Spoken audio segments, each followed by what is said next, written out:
Hello नमस्कार दोस्तों। इस वीडियो में हम डिस्कशन करेंगे। एक बार उत्तर प्रदेश के पीसीएस एग्जाम में प्रश्न पूछा था, यूरोप में राष्ट्रवाद के उत्थान के संदर्भ में जर्मनी का एकीकरण यानी कि इंटीग्रेशन ऑफ जर्मनी या यूनिफिकेशन ऑफ जर्मनी, हमें समझना है कि किस प्रकार से जर्मनी का एकीकरण हुआ। और जर्मनी के एकीकरण के पीछे एक कारण ये था क्योंकि यूरोप में राष्ट्रवाद का विस्तार हुआ। राष्ट्रवाद क्या होता है? राष्ट्रवाद मतलब होता है एकीकृत भावना। जब किसी एक निश्चित भू क्षेत्र में रहने वाले सभी लोगों का एकीकृत भावना विकसित हो जाए कि हम सब एक हैं, हम सब मिल करके एक देश के भीतर रहेंगे, उसको बोलते हैं एकीकृत भावना। राष्ट्रवाद के विकास के लिए, नेशनलिज्म के विकास के लिए अनेक कारक जिम्मेदार होते हैं। इसमें से एक कारक होता है इकोनॉमिक रीजन। इकोनॉमिक रीजन के कारण भी जो है राष्ट्रवाद का विकास होता है। जैसे मान लीजिए कि एक भू क्षेत्र के अंदर में किसी को ट्रेड करना है, तो बार बार अगर उससे हर जगह पे माप तौल या हर जगह पे उससे टोल टैक्स लिया जाएगा तो जाहिर सी बात है उसको ऐसा लगेगा कि एक देश के अंदर में ही कई सारे देश बने हुए हैं। जब इन सबको फ्री कर दिया जाता है, फ्री ट्रेड हो जाता है, तो उसको बोलते हैं कह लें कि राष्ट्रवाद इसमें है आर्थिक रूप से। इसी तरीके से संस्कृति जो है यानी कल्चर, वो भी राष्ट्रवाद की भावना को जो है प्रेरित करती है। यानी किसी एक देश में, किसी मान लीजिए कि बिहार के पटना में छठ पूजा हुआ, छठ पूजा। अब ये छठ पूजा पता गाज़ियाबाद में मनाया जा रहा है, ये मुंबई में मनाया जा रहा है, सब जगह मनाया जा रहा है। इसका मतलब क्या है? उसमें एक राष्ट्रीय एकता का भाव आता है कि छठ पूजा केवल पटना वासियों के लिए नहीं है बल्कि पूरे भारत के लिए है। अब चलिए हम क्वेश्चन देखते हैं जो इसमें पूछा गया था। यूरोप में राष्ट्रवाद के उत्थान के संदर्भ में जर्मनी के एकीकरण की विवेचना। अब यूरोप में राष्ट्रवाद क्यों आया? उसके पीछे एक बहुत बड़ा कारण था राजतंत्र। यूरोप में था राजतंत्र यानी कि जिसको बोलते हैं मोनार्की। तो मोनार्की को हटाने के लिए वहाँ पे उदारवादियों का कहने के उत्थान हुआ। उदारवादी आए। उदारवादी लोग चाह रहे थे कि ये राजतंत्र जो है जन्म के आधार पे जो विशेषाधिकार मिलते हैं उसको समाप्त किया जाए। इससे संबंधित अनेक सिद्धांत आए कि जन्म के आधार पर जो है अधिकार नहीं मिलने चाहिए। तो धीरे धीरे राष्ट्रवाद का विकास हुआ, राजतंत्र समाप्त हुआ। तो यूरोप में राष्ट्रवाद के उत्थान में समकालीन परिवेश की महत्वपूर्ण भूमिका रही है। यूरोप में जो राष्ट्रवाद हुआ उसके पीछे कारण है उस समय के बहुत सारे घटनाएं। समकालीन परिस्थितियों ने ही जर्मनी में भी राष्ट्रवाद के उत्थान और एकीकरण को संभव बनाया था।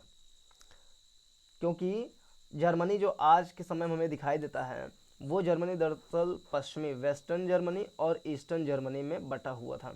और ये प्रथम विश्व युद्ध और द्वितीय विश्व युद्ध के समय में बहुत ही ज़्यादा इसका हाल खस्ता हाल हो गया था।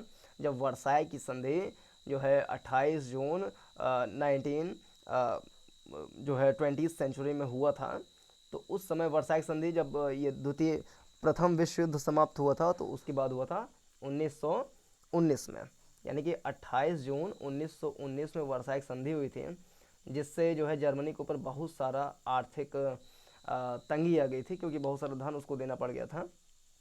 तो ये सब परिस्थितियाँ ऐसी थी कि धीरे धीरे वहाँ पर, मतलब उसके पहले भी जर्मनी में परिस्थितियाँ ऐसी थी कि वहाँ पर राष्ट्र को एकीकरण करने की बात तेज से उठने लगी। आर्थिक सामाजिक क्षेत्र में आर्थिक सामाजिक क्षेत्र में औद्योगिक क्रांति एवं बुर्जुआ वर्ग का योगदान राष्ट्रवाद के उत्थान में निर्णायक रहा। जर्मनी के एकीकरण में किसका योगदान रहा है? तो आर्थिक सामाजिक क्षेत्र में जो इकोनॉमिक और जो सोशल सेक्टर है उसके क्षेत्र में औद्योगिक क्रांति हुई, इंडस्ट्रियल रिवॉल्यूशन हुआ। जब इंडस्ट्रियल रिवॉल्यूशन होगा तो जाहिर सी बात है अनेक नए वर्गों का उसमें विकास होगा। देखिए जर्मनी का यूनिफिकेशन हुआ, जर्मनी में राष्ट्रवाद आया, उसके पीछे यूरोप का राष्ट्रवाद जो है उसकी भूमिका रही थी। कैसे? क्योंकि वहाँ पर 1688 में हो गया था क्या? First industrial revolution in great Britain, यानी कि लंदन हम कह लें वहाँ पर। तो धीरे धीरे ये शहर जो औद्योगिकरण है इसका विस्तार पश्चिमी यूरोप और ग्रेट ब्रिटेन इन सब क्षेत्रों में हुआ, तो जर्मनी भी वहीं पर था। जब इंडस्ट्रियल रिवॉल्यूशन जो है तेज़ी से बढ़ा बहुत सारे इंडस्ट्रीज़ लगे, तो उसके कारण नए नए शहर बने, सिटीज़ बने। सिटीज़ में अनेक प्रकार के रोजगार के साधन विकसित हुए। उसमें एक ऐसा वर्ग बना जो उद्योगपति था, इंडस्ट्रियलिस्ट था। एक दूसरा वर्ग बना जो मजदूर था। अब मजदूर इंडस्ट्रियलिस्ट के बीच में जो है तामझाम मतलब तनाव उत्पन्न हुआ, जिसके कारण से उस समय कार्ल मार्क्स जो था उसका उदय हुआ। उसने कहा कि साम्यवाद, मार्क्सवाद का सिद्धांत दिया उसने, या कहें समाजवाद का सिद्धांत दिया, जिसमें कहा गया कि ये दोनों वर्ग वर्ग तो आपस में लड़ते ही रहेंगे, एक समय ऐसा आएगा मजदूर जो है इनके ऊपर आधिपत्य अजमा लेगा, कर लेगा, और इनका शासन हो जाएगा। तो राष्ट्रवाद के लिए क्या होता है, unification is very important to make a thinking of nationalism. तो ये सारे मजदूर वर्ग जब एक हो जाएंगे तो उससे क्या होगा, राष्ट्र बनेगा, मजदूरों का देश बनेगा। तो आर्थिक सामाजिक क्षेत्र में औद्योगिक क्रांति एवं बुर्जुआ वर्ग का योगदान राष्ट्रवाद के उत्थान में निर्णायक रहा। तो इससे समझ में आ गया होगा कि किस प्रकार से इंडस्ट्रियल रिवॉल्यूशन ने भी जर्मनी में राष्ट्रवाद को बढ़ाया और वहाँ पे एकीकरण को बढ़ावा दिया। औद्योगिक क्रांति ने मध्यम वर्ग को सशक्त बनाया। इस वर्ग ने अपनी आवश्यकताओं, संरक्षण, आर्थिक एकीकरण के लिए राष्ट्रवाद को प्रोत्साहित किया। यानी जब ये आईआर हुआ, इंडस्ट्रियल रिवॉल्यूशन, तो इसके कारण से बहुत सारे मध्य वर्ग यानी मिडिल क्लास का उद्भव हुआ, जो कि पढ़े लिखे थे, अमीर थे। तो एमसी लिख दिया, तो ये मतलब ये क्या है, ये मिडिल क्लास है, मिडिल क्लास। तो ये लोग अपने हित को बढ़ाने के लिए उदारवाद यानी लिबरलिज्म, जिसको कहते हैं लिबरलिज्म, लिबरलिज्म जो है वो लैटिन भाषा के लिबर शब्द से बना हुआ है, जिसका मतलब होता है आज़ाद। तो आज़ाद किससे, आज़ाद जो बहुत सारे उनमें पाबंदियां लगाई गई हैं उससे आज़ादी। तो उससे आज़ादी के लिए जाहिर सी बात है जितने भी इंडस्ट्रियलिस्ट होंगे वो सब आपस में मिल जाएंगे और एक क्रांति कर देंगे, जिसको बोलेंगे उदारवादी राष्ट्रवाद। उदारवादी राष्ट्रवाद डिमांड करेंगे कि अर्थव्यवस्था में जो है मुक्त प्रवाह हो, फ्री ट्रेड हो, तो इससे सब लोग मिलेंगे, राष्ट्रवाद बनेगा। तो जर्मनी में एकीकरण के पीछे जो एक कारण है वो है इंडस्ट्रियल रिवॉल्यूशन। मेन बात यह, इन्होंने समाचार पत्रों द्वारा आर्थिक राजनीतिक एकीकरण के लिए जनमत तैयार करने की प्रक्रिया को तीव्र किया। यानी मीडिया की इन्होंने सहायता ली, अपने विचार को मीडिया में छापा, पत्र, अखबार, इन सब के माध्यम से छापा और लोगों तक इसकी सूचना पहुंचाई। जो लोग पढ़ लिख नहीं पाते थे तो लोग बोल बोल करके उनको सुना देते थे, जिससे समझ में आए कि उनके अधिकार आखिर हैं क्या और किस प्रकार से अधिकार दबाया जा रहा है। चलो सब लोग मिल करके एक राष्ट्र बनाते हैं। इस वर्ग ने यानी जो मध्य वर्ग है, मध्य वर्ग ने जर्मनी और इटली में क्रमशः बिस्मार्क और काबूर को भरपूर समर्थन दिया। और इटली में बाद में आ गए मेसने, जिन्होंने इटली में एकीकरण किया, यूनिफिकेशन किया। और जर्मनी का एकीकरण किसने किया, तो बिस्मार्क ने किया।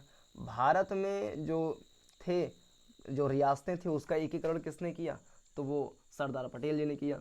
इसलिए पटेल साहब को भारत का बिस्मार्क कहा जाता है, उनकी तुलना जर्मनी के बिस्मार्क से की जाती है। तो अभी तक हमने केवल एक पॉइंट समझा कि जर्मनी में राष्ट्रवाद क्यों हुआ, क्योंकि जर्मनी जो है वेस्टर्न वाले इलाके में पड़ता है। वेस्टर्न में इंडस्ट्रियल रिवॉल्यूशन हुआ, जिसके कारण से शहरीकरण बढ़ा, औद्योगिकरण बढ़ा, एक नए मध्य वर्ग का विकास हुआ, मिडिल क्लास का विकास हुआ, जो कि एक शिक्षित वर्ग था, लिटरेट क्लास था। इन्होंने अपने अधिकार को पत्र पत्रिकाओं आदि के माध्यम से बढ़ावा दिया, जिससे वहाँ पर राष्ट्रवाद की एक लहर दौड़ पड़े। रेलवे ने विभिन्न क्षेत्रों के बीच भौगोलिक दूरी को कम कर दिया और एकीकरण के पक्ष में प्राकृतिक बाधाओं को दूर कर दिया। तो रेलवे जो है ये भी राष्ट्रवाद को बढ़ाता है। हमारे देश में राष्ट्रवाद को कौन कौन बढ़ा रहा है, जैसे हमारे यहाँ पर एक मुद्रा है, एक करेंसी है, तो एक करेंसी पूरे देश में चल रही है, तो ये राष्ट्रवाद का परिचायक है। एक रेलवे है, इंडियन रेलवे बोलते हैं, ये राष्ट्रवाद का परिचायक है। इंडियन पोस्ट है, इंडियन पोस्ट यानी भारतीय डाक व्यवस्था, ये माप तौल की एक ही प्रणाली है, यानी कि जो वेटेज सिस्टम है उसकी एक ही प्रणाली है। तो ये सारे राष्ट्रवाद के जो है परिचायक होते हैं। तो वहाँ पर जर्मनी में क्या हुआ, रेलवे का विकास हुआ। रेलवे का विकास क्यों हुआ, क्योंकि वहाँ पे हो गया था उद्योग लग रहे थे, तो उद्योग के लिए कच्चे माल जो है जो राइन नदी के बेसिन में जो कच्चे माल मिलते हैं, तो वहाँ से इंडस्ट्रियल वाले एरिया में उसको सप्लाई करने के लिए रेलवे बनी। तो रेलवे ने भौगोलिक दूरी को कम कर दिया, साथ ही औद्योगिक क्रांति की प्रक्रिया को भी तीव्र किया और विभिन्न क्षेत्रों के बीच वैचारिक एवं सामाजिक गतिशीलता तथा पारस्परिक संपर्क को बढ़ाया। इस प्रकार एकीकरण में रेलवे की भूमिका महत्वपूर्ण रही। यानी रेलवे के कारण क्या हुआ, रेलवे के कारण हुआ जो उनके वैचारिक बातें थीं, जो उनके थॉट्स थे, थिंकिंग थे, वो जो है एक जगह से दूसरी जगह पे प्रसारित, यानी कम्युनिकेशन जो है उसका विकास हो गया। और दूसरा रेलवे से क्या हुआ कि सामाजिक गतिशीलता, यानी जो गतिशीलता मोबिलिटी होती है वो बढ़ी। यानी कुल मिला करके हमारा कोई सामान है आराम से मोबिलाइज हो सके, हमारा कोई बात है, कम्युनिकेशन है, कोई भी विचार है उसको फैलाना है तो फटाक से जो है रेलवे से फैल गया। तो रेलवे भी इसमें महत्वपूर्ण योगदान किया, जर्मनी के एकीकरण में और यूरोप के राष्ट्रवाद में। तो पहला रीजन हो गया औद्योगिक क्रांति, दूसरा रीजन हो गया रेलवे। फ्रांस की क्रांति ने राज्य और राजनीति में आम जनता की सक्रिय रुचि को प्रोत्साहित कर राष्ट्रवाद के उस आदर्श का निर्माण किया जिसमें राष्ट्र को एक और अविभाज्य माना जाता है। यानी उस समय फ्रांस की क्रांति हुई थी 1789 में, 1789 में फ्रांस की क्रांति हुई, 14 जुलाई 1789 में फ्रांस की क्रांति हुई, जिसमें राजतंत्र को समाप्त करके जो है संवैधानिक लोकतंत्र को लाया गया था, लाया गया था।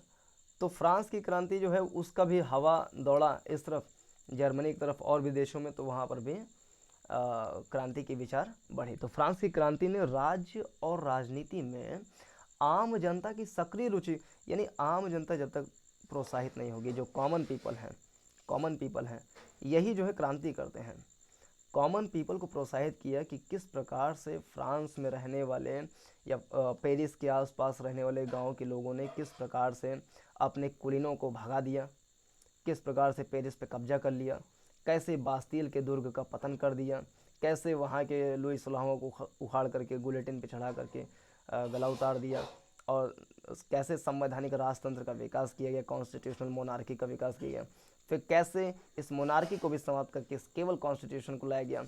हालांकि बाद में फिर से जब 1804 में ये आया नेपोलियन, तो नेपोलियन फिर से यही पुरानी वाली उसका करने लगा, हालांकि कुछ अच्छे काम किए, लेकिन फिर भी इसने मोनार्की को फिर से जीवित किया। तो इन सब से प्रेरणा मिली कि कैसे कॉमन पीपल जो है नेशनलिज्म को कैसे प्रोत्साहित कर सकते हैं, और जब नेशनलिज्म को प्रोत्साहन मिलता है तभी किसी एक देश का यूनिफिकेशन होता है। नेपोलियन ने अपने सकारात्मक कार्यों, नेपोलियन का एक बढ़िया काम क्या किया था उसने, कि राज्यों का एकीकरण किया था, यूनिफिकेशन ऑफ स्टेट्स किया था। तो नेपोलियन के सकारात्मक कार्यों, राज्यों के एकीकरण आदि, हाँ, नेपोलियन ने जो है 29 राज्यों को मिला करके 39 राज्यों को मिला करके एक महासंघ बनाया था। 39 राज्यों को मिला करके नेपोलियन ने एक महासंघ बनाया था, महासंघ।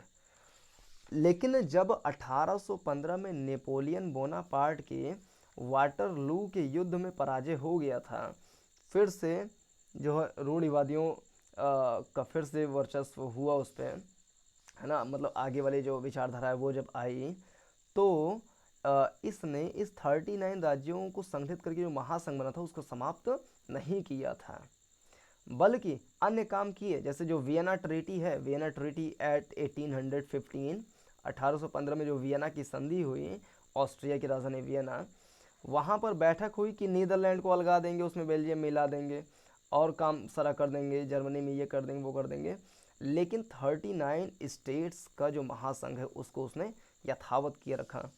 यानी कि नेपोलियन का ये विचार उस समय दूसरे विचारधारा वाले लोगों को भी सूट कर रहा था। तो नेपोलियन ने क्या किया, नेपोलियन ने किया कि राजतंत्र को फिर से लाया, मोनार्की को, तो ये तो गड़बड़ कर दिया। लेकिन 1804 में इसने नागरिक संहिता लेकर के आई, यानी कि सिविल राइट्स लेकर के आया, सिविल कोड इसको बोलते हैं, सिविल कोड लेकर के आया, जिसमें लोगों को संपत्ति का अधिकार, बहुत सारे जो कानूनी अधिकार हैं उसको दिया गया, कानून के सामने जो है बराबरी है ना, इक्वलिटी बिफोर लॉ सबको दिया गया। इसके अलावा जन्म पर आधारित जो विशेषाधिकार होते हैं उसको समाप्त किया गया, संपत्ति का अधिकार दिया गया, राष्ट्रीय मुद्रा बनाई, क्योंकि उस समय था कि एक क्षेत्र से दूसरे क्षेत्र में व्यापार करने की पता लगा, किसी किसी को न्यूरेमबर्ग से है जिन किसी दूसरे क्षेत्र में जाने के लिए 11 नाकों से गुजरना पड़ता था, तो इसने 2 मुद्रा बना दी। पहले 11 मुद्रा चलता, अभी 2 मुद्रा में काम चल गया। अलग अलग माप तोल होती, इले वहाँ के वस्त्र मापन की इकाई होती इले, तो इले कहीं पर 6 में जो है 1 इले बराबर 6 मीटर, तो कहीं 1 इले बराबर 5 मीटर, कहीं 4.5 मीटर, कहीं 6.5 मीटर, तो उन सब में दिक्कत होती है। इसलिए इसने क्या किया, इसने इस एक जो मापन प्रणाली है उसको लेकर के आया। तो ये सब क्या है, राष्ट्रवाद के परिचायक हैं। लेकिन इसने कुछ नेगेटिव काम भी किए, जैसे प्रशासनिक व्यवस्था राजनीतिक स्वतंत्रता के अनुरूप इसने नहीं बनाई, यानी जो एडमिनिस्ट्रेशन है उसको, जो राजनीतिक स्वतंत्रता थी, यानी कि कह लें कि पॉलिटिकल जो राइट्स दिए गए थे लोगों को 1804 के तहत स्वतंत्रताएं दी गई थी, उसको उसका एडमिनिस्ट्रेशन इस तरीके से नहीं था कि उसको इम्प्लीमेंट कर पाता। इसके अलावा इसने टैक्सेशन को बहुत ज़्यादा बढ़ा दिया, सेंसरशिप लगा दिया। सेंसरशिप मतलब होता है कि पत्र पत्रिकाओं के छपने से पहले जो है राजा या सम्राट या जो भी देश का प्रधान है उससे अनुमति लेना पड़े, तो उसको बोलते हैं सेंसरशिप लगाना। और विचार को जो है वो मुक्त रूप से ना फैल पाए, यानी वो ऊपर के लोग जो हैं उनके अनुसार ही जो है पत्र क्या बोलते हैं इसको, पत्र पत्रिकाएं छपे हैं, तो उसको बोलते हैं सेंसरशिप लगाना, यानी कुल मिलाकर लोगों के अभिव्यक्ति को जो है सीमित करना, उसको बोलते हैं सेंसरशिप। इसके अलावा इसने फ्रेंच सेना में जबरन भर्तियां की नेपोलियन ने, तो कुछ अच्छे और बुरे काम थे। खैर इससे हमें ये प्रेरणा मिली, मतलब यूरोपीय वाले लोगों को प्रेरणा मिली कि नेशनलिज्म जो है बढ़ सकता है, और ये एक प्रेरणा का स्रोत बना फ्रांस की क्रांति। तो फिर से रिकॉल करें, पहला था औद्योगिक क्रांति, दूसरा था रेलवे, और तीसरा था फ्रांस की क्रांति। इसने जो है यूरोप में राष्ट्रवाद और जर्मनी में एकीकरण के लिए नींव डाली। नेक्स्ट पॉइंट, जर्मनी में राष्ट्रवाद का दार्शनिक या सांस्कृतिक आधार जर्मन भाषा की समृद्धि एवं अनेक जर्मन दार्शनिकों जैसे गेटे, शीलर, कल्ट, फिक्टे, हेगेल एवं हर्डर ने दिया। जो हेगेल का सिद्धांत है, इसको जो राजनीति शास्त्र से ऑप्शन लेकर पढ़ते हैं तो हेगेल का सिद्धांत भी पढ़ते हैं वो।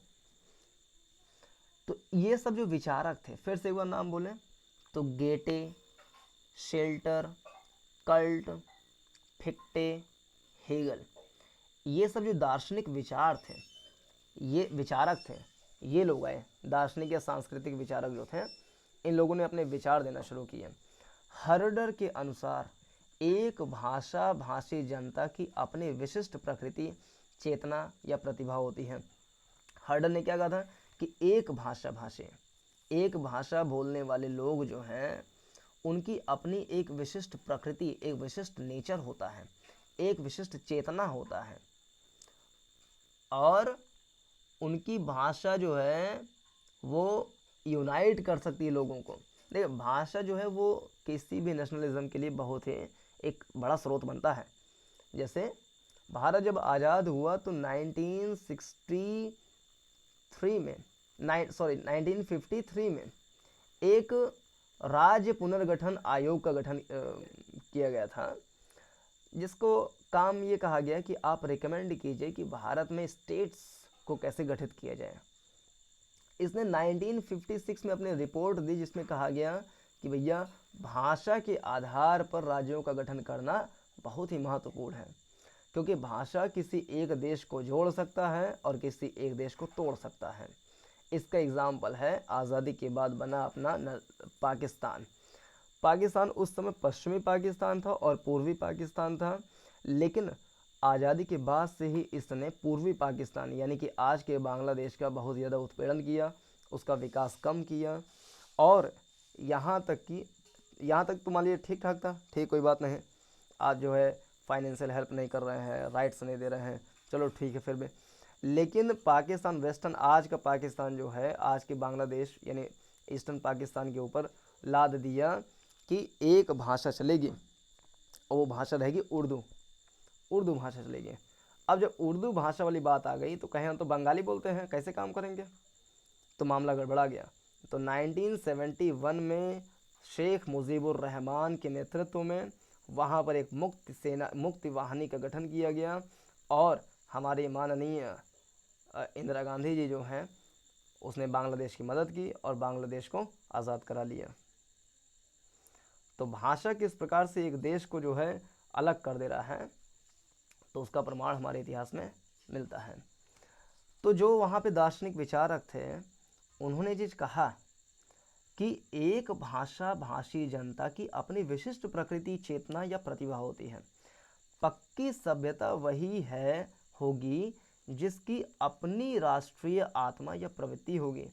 हर्डन ने इसे वोल्काजिस्ट नाम दिया। इस चिंतन ने सांस्कृतिक राष्ट्रवाद के उद्भव के निर्णायक भूमिका निभाई। यानी कि सांस्कृतिक राष्ट्रवाद जो है इसने भी जर्मनी का यूनिफिकेशन और यूरोप में राष्ट्रवाद को बढ़ाया।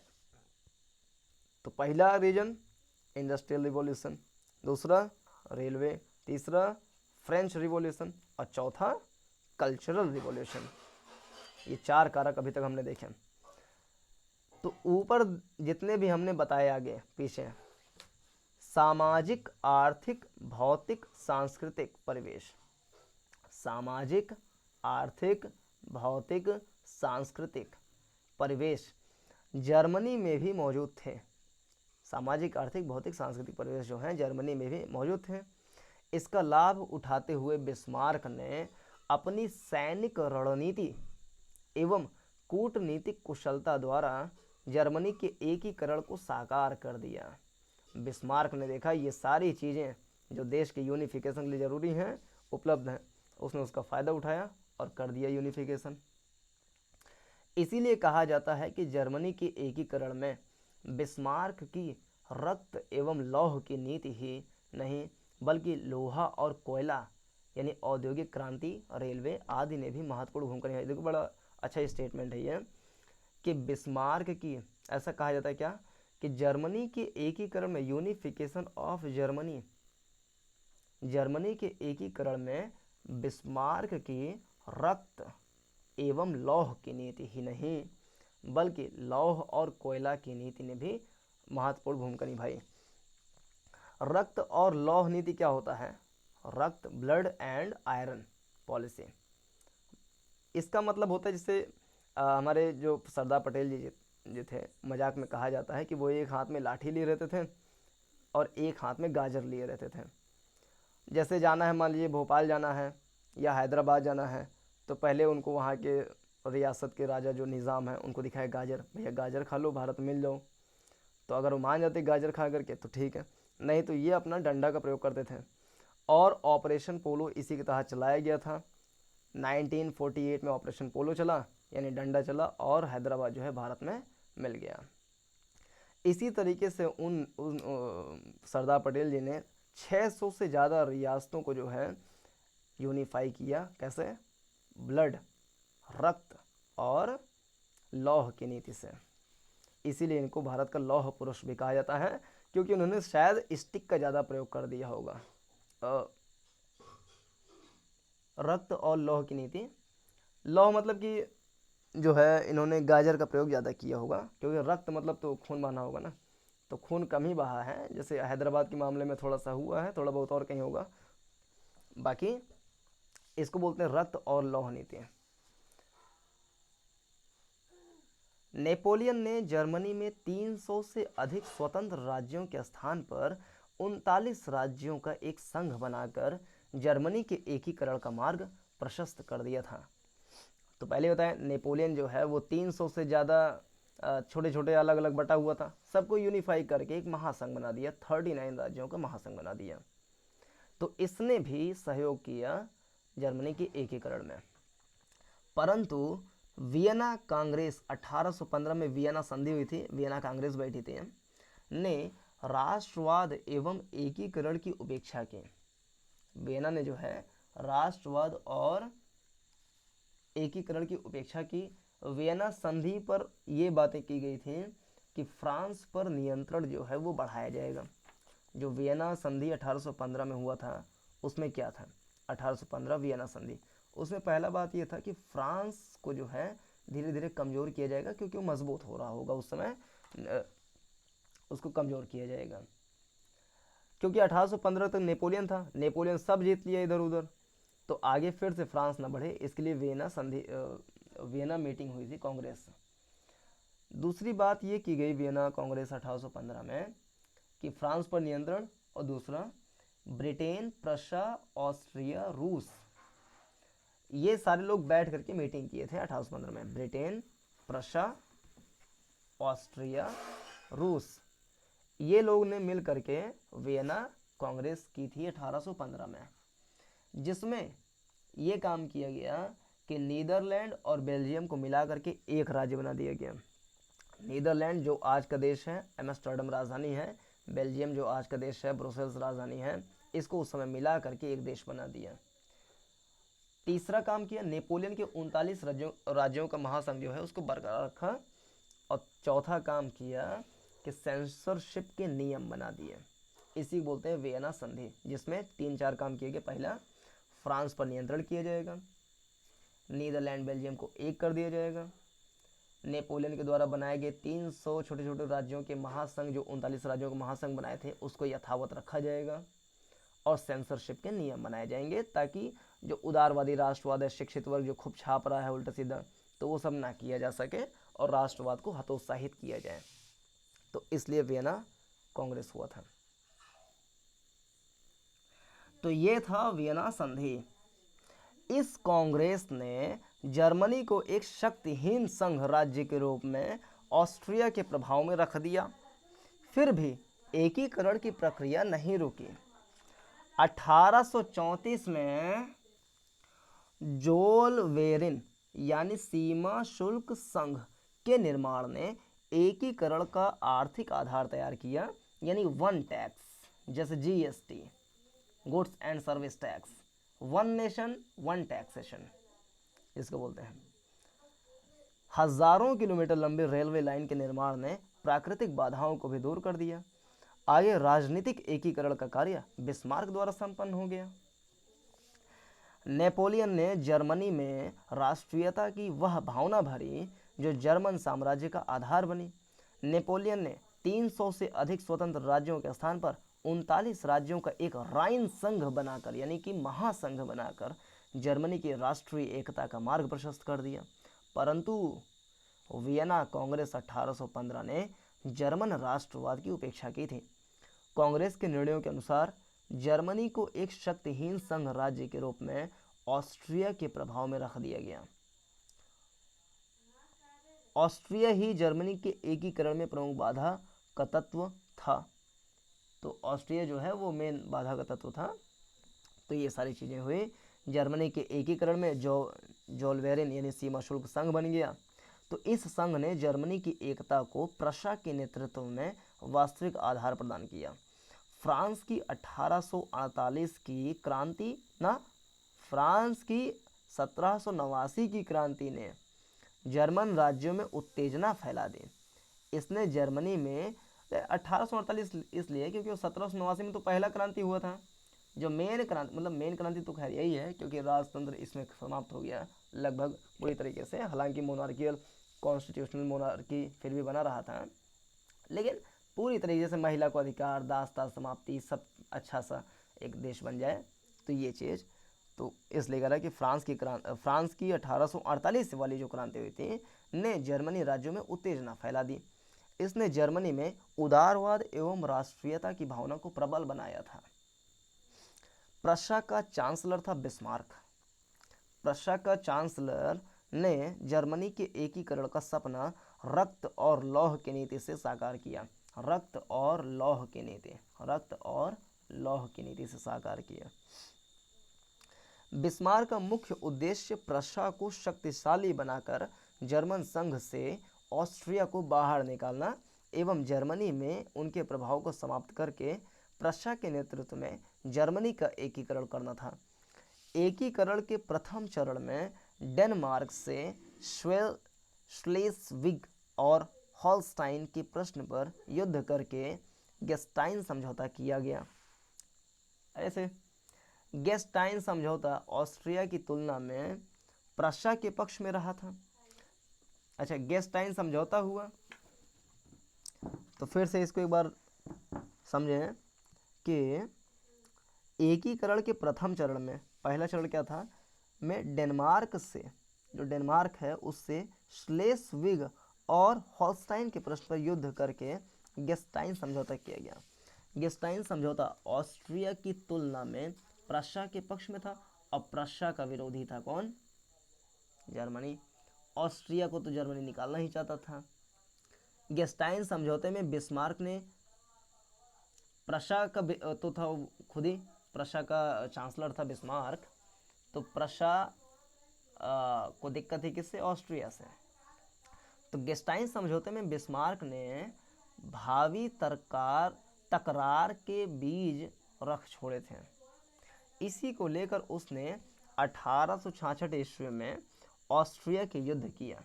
तो ऑस्ट्रिया का युद्ध, बैटल ऑफ ऑस्ट्रिया कब हुआ? तो 1866 में हुआ था। किस लिए? गेस्टाइन वाले विवाद। परंतु युद्ध करने से पूर्व स्थिति को अपने अनुकूल बनाया। बिस्मार्क ने नेपोलियन तृतीय से बियारिट्ज में भेंट करके भावी ऑस्ट्रो प्रशा युद्ध में तटस्थ रहने का वचन ले लिया कि बीच में जो है नेपोलियन तृतीय नहीं आएगा। ठीक है। इटली को वेनेशिया दिलवाने का वचन देकर सहायता का आश्वासन ले लिया। यानी देखिए प्रशा कैसा चतुर था बिस्मार्क। वो क्या किया, जो प्रतिद्वंदी बढ़िया मजबूत वाला था उसको जो है वचन दिलवा दे कि बीच में आना नहीं। वेनिस था, जो है इटली था, तो इटली को वेनेशिया दिलवाने का लालच दे करके, वचन देकर उसको मिला लिया अपनी तरफ, तो इटली भी आ गया इस तरफ। तत्पश्चात बिस्मार्क ने युद्ध का बहाना ढूंढ लिया। उसी तरीके से जैसे भारत में 1799 में जब लॉर्ड वेलेस्ली भारत में आया था तो लॉर्ड वेलेस्ली ने चालू किया सहायक संधि नीति। तो सहायक संधि नीति में वो विभिन्न प्रकार के बहाने बना करके मिला लेता था भारत के विभिन्न क्षेत्रों को अपने वाले ब्रिटिश इंडिया के क्षेत्र में। उसी तरीके से इसने बहाना ढूंढने लगा। तत्पश्चात बिस्मार्क ने युद्ध का बहाना ढूंढ लिया और ऑस्ट्रिया के विरुद्ध युद्ध की घोषणा कर दी। Austria versus Prussia 1866। 7 सप्ताहों के युद्ध के पश्चात दोनों पक्षों के बीच प्राग की संधि हुई। प्राग नहीं, आज का जो चेक है, चेक की राजधानी क्या है? प्राग है। तो प्राग की संधि हुई कब? इस युद्ध के बाद। संधि के फलस्वरूप ऑस्ट्रिया ने जर्मन परिसंघ का विघटन स्वीकार कर लिया। वेनेशिया इटली को प्राप्त करा दिया, वचन दिया था। इस युद्ध के परिणाम स्वरूप संपूर्ण उत्तरी जर्मन का संगठन करके प्रशा उसका अध्यक्ष बन गया। उत्तरी जर्मन राज्यों के संगठन के पश्चात दक्षिणी जर्मन राज्यों का एकीकरण पूर्ण करना था। उत्तरी वाला हो गया, दक्षिणी वाला पूर्ण करना था। इस हेतु इन राज्यों पर फ्रांस का प्रभाव समाप्त करना आवश्यक था, क्योंकि दक्षिणी जर्मन के नीचे जस्ट फ्रांस ही है। ऐसी स्थिति में लंबे समय तक इन राज्यों पर प्रभाव बनाए रखना फ्रांस के लिए संभव नहीं था। फ्रांस ऑस्ट्रो प्रशा युद्ध से कोई लाभ न मिलने से स्वयं को लुटा हुआ सा महसूस कर रहा था, क्योंकि नेपोलियन तृतीय जो है वहीं का था। तो कहा कि बीच में नहीं आना, तो मतलब कुछ तो देना पड़ता, लेकिन मिला नहीं कुछ भी, तो वो बड़ा लुटा हुआ सा महसूस कर रहा था। स्पेन के उत्तराधिकार के प्रश्न ने दोनों देशों के बीच युद्ध का तात्कालिक बहाना प्रदान कर दिया। ऐसी स्थिति में बिस्मार्क ने कूटनीति का सहारा लिया। बिस्मार्क ने इटली को आश्वासन दिया कि जब फ्रांस और प्रशा का युद्ध छिड़े तो इटली रोम पर अधिकार कर ले, फटाक से अधिकार कर ले रोम पर इटली। इसी बीच बिस्मार्क की कूटनीति ने एम्स के तार की घटना द्वारा फ्रांस में जर्मनी के विरुद्ध युद्ध का वातावरण तैयार, कुल फ्रांस वर्सेस अब जर्मनी हो गया, क्योंकि फ्रांस को वादा किया गया था कि आप जो है बीच में नहीं आइएगा। हालांकि यही वादा था, लेकिन इसको लालच से कुछ न कुछ मिलता, लेकिन नहीं मिला, तो ये दो साथ में आ गए और इटली को इसने अपने में मिला लिया कि रोम ले लेना। तो युद्ध उन्माद के वातावरण में फ्रांस की संसद ने युद्ध की घोषणा का अनुमोदन भी कर दिया कि लड़ो। दक्षिणी जर्मन राज्यों ने युद्ध में प्रशा का साथ दिया, यानी दक्षिणी जर्मन जो है प्रशा का साथ दिया। देखिए यूनिफिकेशन कैसे हो रहा है कि दक्षिणी जर्मन जो है इस प्रशा का साथ दे रही है।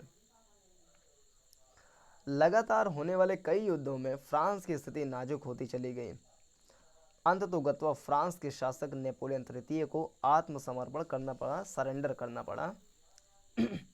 फ्रैंकफर्ट की संधि द्वारा, फिर से संधि कौन सी? फ्रैंकफर्ट की संधि, treaty of Frankfurt in between France and Germany. तो फ्रैंकफर्ट की संधि द्वारा दक्षिणी जर्मन राज्य जर्मन संघीय राज्य में शामिल हो गया। इसके साथ ही जर्मनी का एकीकरण पूर्ण हो गया। देखिए कुल मिलाकर के शुरू हमने देखा कि इंडस्ट्रियल रिवॉल्यूशन हुआ, रेलवे बढ़ा, फ्रांस की क्रांति हुई। इसके अलावा जो है जो दार्शनिक और विचारक वगैरह आए, यानी कि फिलोसफर वगैरह, उनके विचार फैले, है ना। एक राष्ट्र एक भाषा यानी लिंग्विस्टिक वाला ये भी आया उसमें एस्पेक्ट।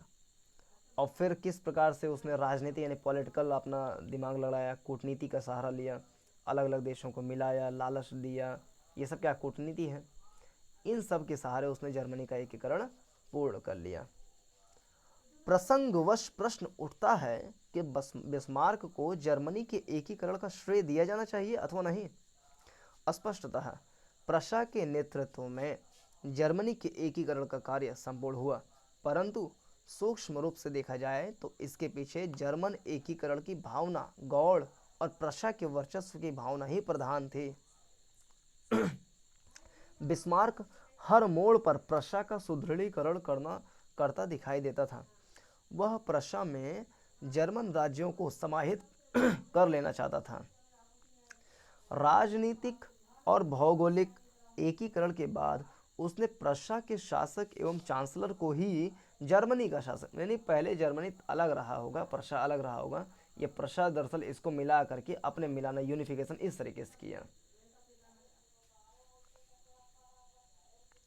इन्हीं कारणों से बिस्मार्क को जर्मन के एकीकरण का श्रेय देने में संकोच हो सकता है, क्योंकि दरअसल वो अपने देश के छोटे छोटे टुकड़ों को यूनिफाई नहीं कर रहा था, बल्कि खुद एक अलग देश था और यहाँ पर आकर के इसको यूनिफाई कर रहा था। दक्षिणी जर्मन को मिलाया, इसको सबको मिलाया और सबको लास्ट में मिला दिया।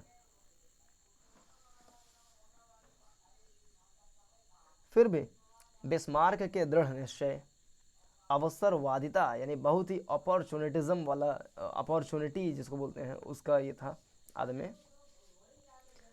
दृढ़ निश्चय, अवसरवादिता, अदम्य साहस, कूटनीतिक कुशलता, तीक्ष्ण बुद्धि योजना द्वारा किए गए कार्य उसे जर्मन के एकीकरण का सूत्रधार बनाते हैं। तो ये हमने आज देखा कि किस प्रकार से यूरोप में राष्ट्रवाद ने जर्मनी के एकीकरण में सहायता दी।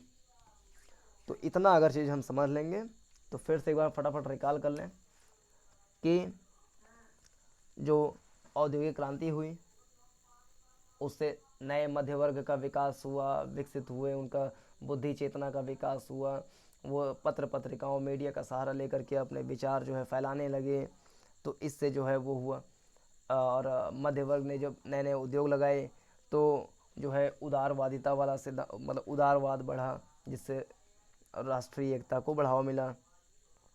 फिर सेकंड कह सकते हैं रेलवे का विकास हुआ, जिससे भौतिक दूरी या भौगोलिक दूरी जो है कम हो गई और वैचारिक दूरी भी कम हो गई, जो है कच्चे माल पक्के माल इंडस्ट्री तक आराम से जाने लगे, लोगों के विचार फैलने लगे। तो इस तरीके से जो है संपर्क जाल बढ़ा। जब संपर्क नहीं रहेगा तो क्रांति कैसे होगी। जैसे 1857 की क्रांति फेल हुई, उसके पीछे एक कारण ये भी था कि संपर्क गड़बड़ था। फ्रांस की क्रांति, अगला हम रीजन देख सकते हैं कि फ्रांस की क्रांति, फ्रेंच रिवॉल्यूशन, इसने भी सहायता दी। फ्रेंच रिवॉल्यूशन वहाँ पे किस प्रकार से वहाँ से प्रेरणा ली कि आम जनता भी कैसे जो है अपने तख्ता पलट कर सकती है, निरंकुश राजा को हटा सकती हैं। तो इस तरीके से प्रेरणा मिली यहाँ की जनता को। फिर जर्मनी में जो है कुछ फिलोसोफर, कुछ सोशल वर्कर ये सब विकसित हुए। उन्होंने अपने भाषा संबंधी विचार दिए कि एक भाषा बोलने वाले लोग का एक ही तरीके से मिजाज होता है, तो सब लोग मिल करके एक देश बना लिया जाए। इसके अलावा जो है नेपोलियन ने जो महासंघ बनाया 39 राज्यों का, उसने भी प्रेरणा दी थी, मतलब एक नींव तैयार कर दी थी कि अब महासंघ बना ही हुआ है, इसको मजबूत कर लिया जाए। और फिर किस तरीके से प्रशा का चांसलर जो बिस्मार्क था, उसने रक्त और लौह नीति, ब्लड एंड आयरन पॉलिसी को अपना करके पहले प्रशा से निकल करके उत्तरी जर्मनी को मिलाया। फिर कैसे डेनमार्क को अलग किया, मतलब हराया वहाँ पे। फिर किस प्रकार से फ्रांस को जो है अपने उसमें लिया कि आप बीच में मत आइएगा, तो डेनमार्क को हरा दिया। फिर फ्रांस गुस्साया तो इटली को मिला करके फिर से फ्रांस को फिर हरा दिया। तो इस तरीके से कूटनीतिक चाल के से धीरे धीरे करके पूरे जर्मनी का एकीकरण कर लिया। तो ये प्रमुख कारण थे औद्योगिकरण, मध्य वर्ग का उदय, रेलवे का विकास, फ्रांस की क्रांति, और जो दार्शनिक सामाजिक विचारक, जो कल्चरल एस्पेक्ट होता है वो सारे, और बिस्मार्क की अपनी नीति जो कूटनीति है, उन सब के कारण जर्मनी का एकीकरण संभव हो पाया। तो ये था इस वीडियो में सारा का सारा डिस्कशन। तो पूरा समझ में आ गया होगा। पूरा देखने के लिए बहुत बहुत धन्यवाद। नमस्कार, जय हिंद।